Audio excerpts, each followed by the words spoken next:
بسم اللہ الرحمن الرحیم۔ جناب سٹوری یہی ایک ہی شیئر کرنی ہے اور وہ ہے میاں نواز شریف صاحب کی کوئٹہ جلسے میں تقریر۔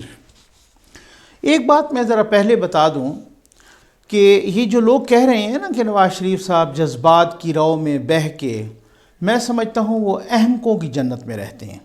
آپ ان کی تقاریر سنیں، ان کی تقاریر بہت ہی نپی تلی ہیں، ان کی تقاریر لوگ کہہ سکتے ہیں کہ بہت ٹارگیٹڈ ہیں۔ ان کی تقاریر جو لوگ لکھ رہے ہیں، مجھے معلوم ہے جو لوگ لکھ رہے ہیں وہ بہت محتاط انداز میں لکھ رہے ہیں، وہ اپنے ٹارگیٹس کو اچیو کرنے کے لیے لکھ رہے ہیں اور وہ اچیو کر رہے ہیں۔ آپ یہ تو کہہ سکتے ہیں کہ جب نواز شریف صاحب کو نااہل کیا گیا تھا اور وہ جی ٹی روڈ کے تھرو اسلام آباد سے لاہور گئے تھے، اس وقت جو وہ تقریر کر رہے تھے وہ واقعی آپ کہہ سکتے ہیں کہ جذبات کی رو میں بہہ جانے والی تقریر تھیں، لیکن یہ تقریر بہت نپی تلی ہیں۔ ان تقاریر سے آپ کو بہت اعتراض بھی ہو سکتا ہے، ان تقاریر کی فیور بھی ہو سکتی ہے، ان تقاریر سے لوگ متفق بھی ہو سکتے ہیں، ان تقاریر سے متفق نہیں بھی ہو سکتے، لیکن یہ نہیں کہہ سکتے کہ صرف فرسٹریٹڈ نواز شریف ہے۔ نہیں، وہ بہت کمپوزڈ نواز شریف ہیں، بہت ہی سوچی سمجھی تقاریر ہیں، بہت ہی میں سمجھتا ہوں آپ اس کو نا جس انداز میں اب تک کی سخت ترین تقریر ہے، اب تک کی، ٹھیک ہے نا۔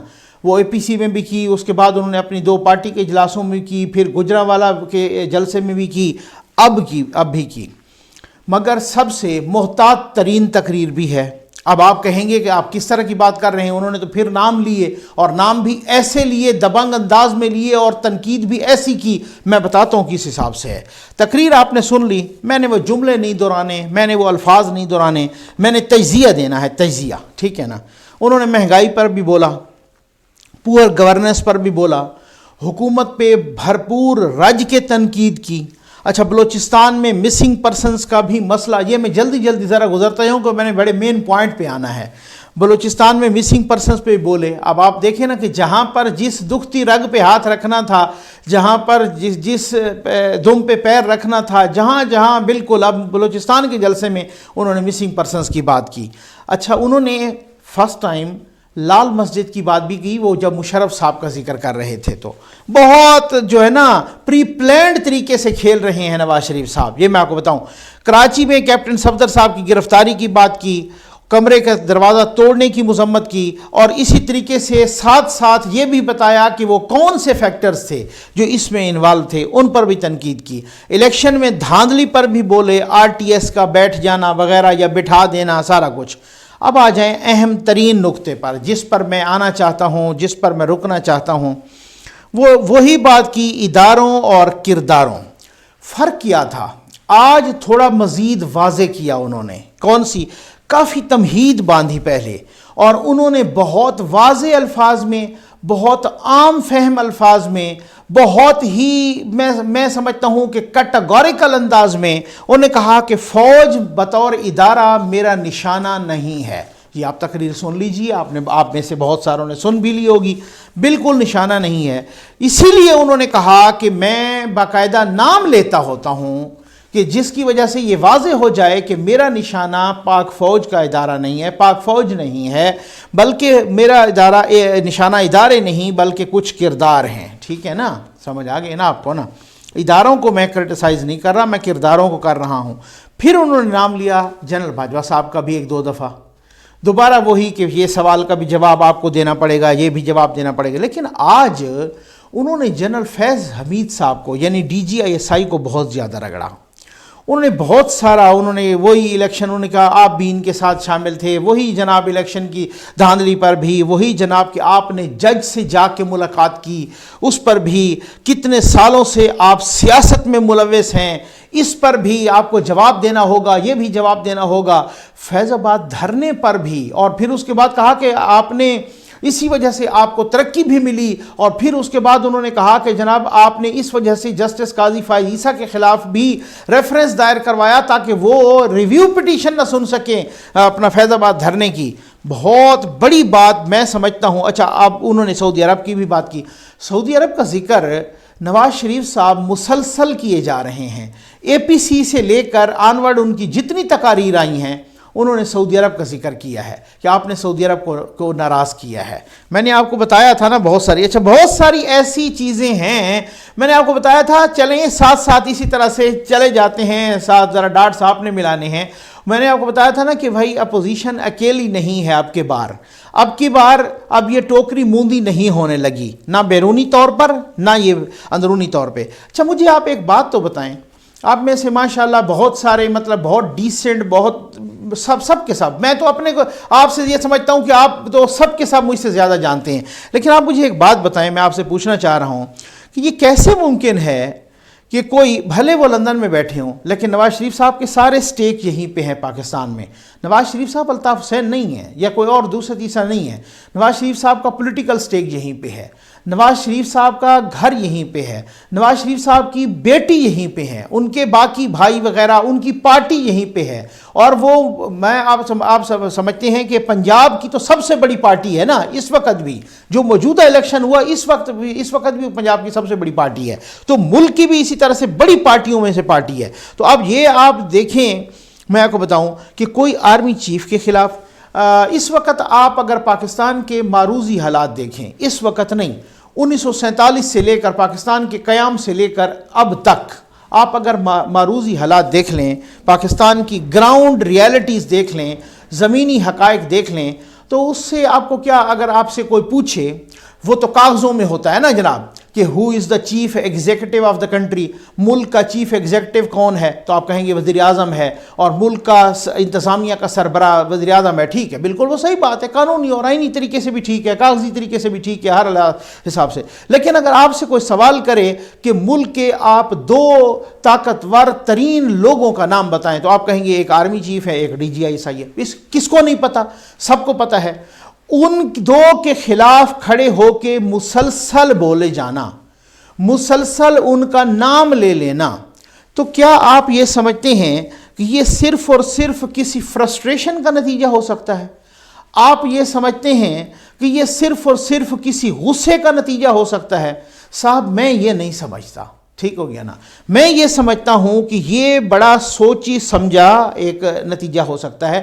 یہ بہت پری پلانڈ ہے, یہ بہت سنجیدگی سے ہو رہا ہے یہ. اچھا اب کیا ہو رہا ہے, مطلب کوئی تو چاہ رہا ہے نا, چاہ نہیں, میں تو یہ کہوں گا کہ کوئی تو مسلسل گائیڈ لائن پرووائڈ کر رہا ہے کہ آپ اداروں کو الگ کریں, کرداروں کو الگ کریں.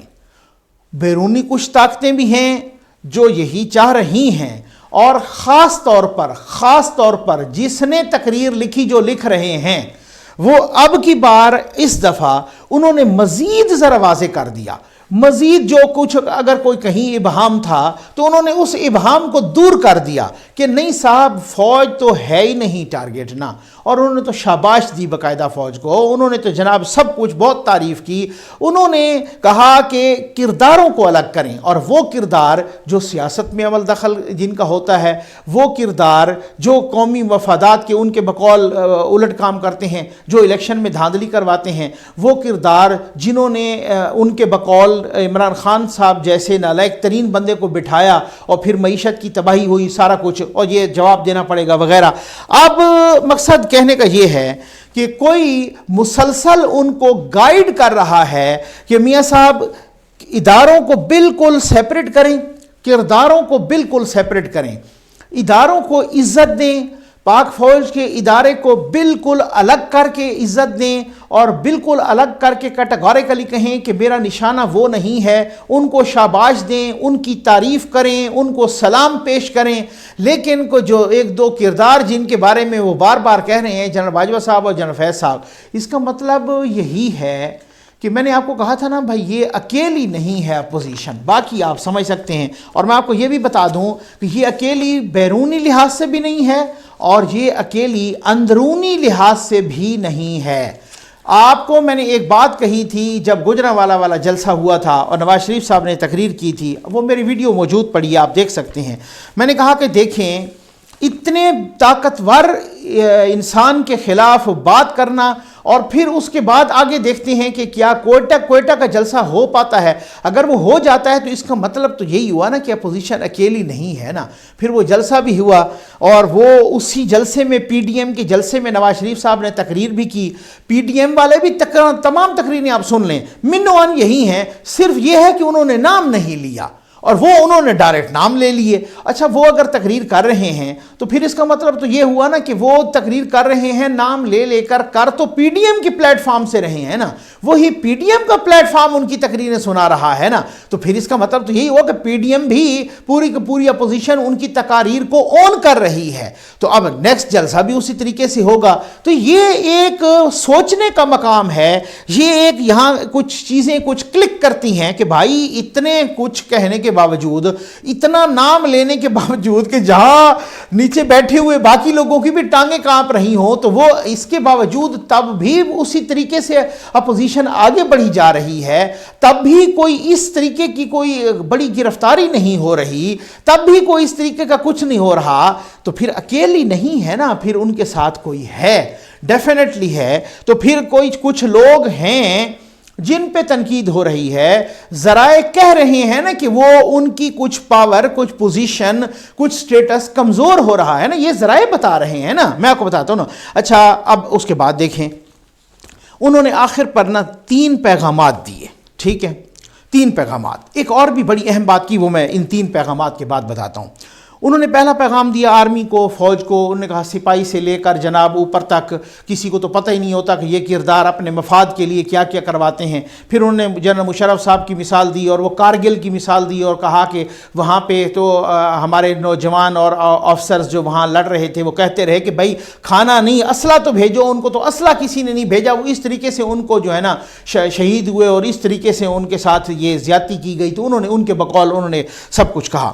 اچھا کہا کہ میرا نشانہ نہ آرمی ہے نہ وہ نوجوان ہیں, آپ کو سلام ہے. بہت کیٹاگوریکل جو ہے نا انہوں نے الگ کر دیا. پہلا پیغام دیا پاک فوج کو. دوسرا پیغام انہوں نے سول بیوروکریسی کو دیا اور خاص طور پہ انہوں نے سندھ پولیس کی مثال دے کے دیا کہ دیکھیں کس طریقے سے جب آپ کو اس طرح کے آرڈرز ملتے ہیں, جب آپ کی توہین ہوتی ہے, جب اس طریقے سے, تو آپ سندھ پولیس کو میں سلام کرتا ہوں وغیرہ, اور ان سے سیکھیں. اور جس طریقے سے وہ کھڑے ہو گئے اور جس طریقے سے انہوں نے احتجاج کیا اور جس طریقے سے یہ ساری باتیں ہوئیں, تو سول بیوروکریسی کو پیغام دیا. آپ دیکھ لیں ذرا, آپ دیکھ لیں کہ وہ اداروں اور کرداروں کو کس طریقے سے بائیفرکیٹ کر رہے ہیں, کس طریقے سے ڈیلنک کر رہے ہیں. میں اب یہ مناسب لفظ استعمال کروں گا کہ کس طریقے سے وہ اداروں اور ان کرداروں کو ڈیلنک کر رہے ہیں, ان میں لکیر کھینچ رہے ہیں کہ ادارے جو ادھر ہیں وہ ہمارے لیے مقدس ہیں, ہمارے لیے پاک ہیں, ہم ان کو سلام پیش کرتے ہیں, اور کچھ جو کردار ہیں وہ کردار جو سیاست میں مداخلت کرتے ہیں, ان کو الگ کرو, ان کو الگ کرو, ان کو ڈسون کرو. وہ اداروں کو کہہ رہے ہیں ان کو. دوسرا پیغام انہوں نے سول بیوروکریسی کو دیا. سندھ کا جو ہے نا انہوں نے پولیس کا حوالہ دیا, ابھی ریسنٹلی جو یہ انسیڈنٹ ہوا تھا. تیسرا پیغام انہوں نے عوام کو دیا, لیکن یہ پیغام بھی انہوں نے فوج کے حوالے سے دیا, اور انہوں نے اپنی عوام سے کہا, اپنے عوام سے, کہ میں اپنے عوام سے, اپنی قوم سے کہتا ہوں کہ اپنی فوج سے پیار کرو, اپنی فوج کا احترام کرو, اپنے اس ادارے کا, پاک فوج کا احترام کرو, اور تمام کے تمام وہ نوجوان یا آفسرز جو اپنی ڈیوٹی, اپنا فرض نبھا رہے ہیں, ان کو سلام کرو, اور جو اپنا فرض چھوڑ کر یہاں مداخلت کرتے ہیں یا اس طریقے سے, تو اب آپ کو اندازہ ہو گیا ہوگا کہ کتنی پلانڈ, کتنی میں سمجھتا ہوں کہ ویل ووون, کتنی اس کا آپ یہ سمجھ لیں نا, کتنی ایک سنجیدہ اور کتنی سوچی سمجھی ہوئی تقریر تھی. یہ جذبات کی رو میں بہہ کے اس طرح سے کہنے والی تقریر نہیں تھی. جانے کے بعد اب بڑی اہم بات جو میں نے نوٹ کی, انہوں نے کہا کہ جناب حساب دینا ہوگا. میں نے سنا ہے کچھ اور جگہوں سے بھی, کچھ اور ذرائع سے بھی, کہ نواز شریف صاحب ڈٹ گئے کہ نہیں جی یہ جائیں تو صحیح, اور -1 نہ ہو بلکہ -3 ہو. ٹھیک ہے, سمجھ آ گئی نا, جس کو میں نے لکھا بھی صحیح, ٹھیک ہے نا. لیکن بات یہ ہے کہ جانے کے بعد ان کا حساب بھی اچھا. اب مجھے کچھ یہ بھی پتہ چلا ہے کہ پی ٹی ایم کے اندر بھی، میں ابھی نام نہیں لوں گا، ٹھیک ہو گیا نا، پی ٹی ایم کے اندر بھی اگر کوئی ایک آدھ جماعت ایسی ہے تو وہ کہتے ہیں جناب اگر کسی کو سیف ایگزٹ دیں تو بس جانے دیں، بس ٹھیک ہے، اس کا کیا حساب، اور پھر ہم پہ یہ آئے گا کہ آپ انتقام لینے لگ گئے اور یہ کرنے لگ گئے. تو لیکن بتایا جا رہا ہے کہ میاں صاحب نے کہا کہ نہیں، جانے کے بعد حساب بھی دینا ہوگا. یہ ایک وہ جو ہے نا ایک بڑا ایک ایسا سلسلہ ہے کہ میاں صاحب اس موڈ میں ہیں کہ نہیں جناب، ساتھ ساتھ سسٹم کو بھی ٹھیک کریں، ساتھ ساتھ یہ ساری چیزیں. اور میں تو آپ کو بتا رہا ہوں نا، میں پہلے دن سے جس طریقے کا تجزیہ تبصرہ دے رہا ہوں تو مجھے پتہ ہے کہ آپ جب پاکستان کے طاقتور ترین شخصیت کو جس طریقے سے ہٹ کرتے ہیں یا ان کا نام لے لے کے کہتے ہیں، یا آپ تو کچھ لوگ تو یوں کہیں گے نا کہ ٹارگٹ کرتے ہیں، لیکن پھر بھی اس کے باوجود وہ کاروان اسی طرح سے بڑھے جا رہا ہے. پھر بھی ان کی بیٹی اسی طریقے سے جناب وہ بڑھے جا رہی ہیں، پھر بھی ان کی بیٹی اسی طریقے سے تقاریر کر رہی ہیں، انٹرویوز دے رہی ہیں، بلکہ ببانگ دول کہہ رہی ہیں کہ صفدر کو گرفتار کیوں کیا، ہمت ہے تو آؤ مجھے گرفتار کرو. پھر کچھ تو ہے نا بھائی، ایسے تو نہیں ہے نا. اب اتنا سادہ تو نہ آپ ہیں، نہ میں ہوں، نہ کوئی اور ہے. اتنا سادہ، اتنی سادگی اور اتنی معصومیت تو ہے نہیں کہ جناب یہ ایسے ہی کوئی غصے کی لہر میں کہہ دینا. کچھ ہے، ٹھیک ہو گیا نا. اپوزیشن اکیلی نہیں ہے. بس اللہ تعالیٰ پاکستان پر اپنا خصوصی کرم فرمائے، اس قوم پر بھی خیر و عافیت رہے، کوئی اس طرح کا انٹورڈ یا کوئی اس طرح کا جو ہے نا کوئی واقعہ نہ ہو جس سے قوم کو پریشانی ہو، جس سے ملک کو پریشانی ہو. امید ہے آپ کو ویڈیو پسند آئی ہوگی. آپ کا بہت بہت شکریہ.